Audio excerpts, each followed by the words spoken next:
Hello, ladies and gentlemen. My name is Joshablon, and welcome back to our series on humans. Now, today we are going to just be covering a little bit of human anatomy and proportions. That's what our specific is going to be today, is just a few proportion rules that we are going to be using for drawing figures. So, these proportion rules are going to generally be for all figures. It doesn't matter if they're male or female. And yeah, they are quite useful rules. They're not going to be applying to specific areas of the body, as I'll do rules like that later on, but this is just kind of for the entire body as a whole. So, here's basically what it is. So, the first one that we're going to be covering is kind of the head size rule. Now, what I'm talking about is how tall the figure is compared to their head. Now, as you can see, I've drawn a few lines going down, and those are representative of kind of a full head size, or close to a full head size. And in the end, your figure should be about 6.5 heads tall. That's generally how tall you are. If you take the measurement of the height of your head, and then take the height of your body, including your head, you will be about 6.5 heads tall, give or take maybe half a head or so. That's generally the rule for people. You won't see this in things like comic books and animations and stuff like that, because generally they'll bump them up to 8 heads just to make them look bigger and stronger and all that. But generally in realistic drawing, we are going to be using 6.5 heads. Another thing is going to be arm length. Some people don't exactly know how long your arm should go. They don't know where it needs to start, where it needs to end. I'm going to tell you where exactly it should end. And the answer is kind of halfway down the thigh. If you stand perfectly straight, put your arms at your side, completely straight, extend your fingers, the ends of them should reach down about to the center of your thigh. So that's another nice little anatomical rule. I'm just going to fix something here quickly, because that's extending too low. And this is kind of another rule I'm going to be talking about. Generally, some people also don't know how big the legs should be compared to the rest of the body. And there is also an answer for that.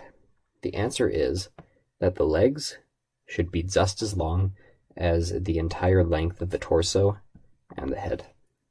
And that should be this exact length. So, length of legs is the length of everything else. Legs should be taking up half of your height. So that's an important thing. Also, generally, your wrist is going to be coming up to your crotch line, I suppose.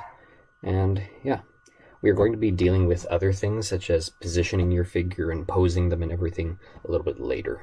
So that's why the pose may seem a bit unnatural for this figure. It was just a quick sketch.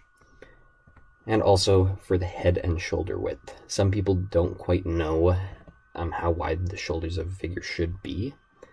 And really, they should be a whole head's width apart. So here's our head width. And that should be copied here, in between the sides of the head and the shoulders. That should be a full head width. And so yeah, there are just a few really important things. So, the height of our figure is equal to about 6.5 heads. So that's an important thing. I'm just going to do shoulder width, W for width. The shoulder width is going to be about 1 head. I'm gonna do this for like head height and head width. Yeah, those kind of look the same. Oops. Okay, now that's an H, there's a W. Okay, perfect. So, extended arm reaches down to the center thigh. So, C thigh. That'll just be representative of the center thigh. And the wrist should come down kind of to the crotch area. And so yeah, those are just some very, very simple little anatomical rules that you can use that will just make your figure seem a little bit more lifelike. Not because of added detail or anything, just because of proportions. And proportions are going to be, in the end, what makes your figure look the most realistic.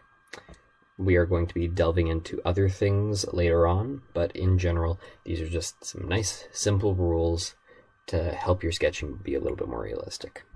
Oh, and also, yeah,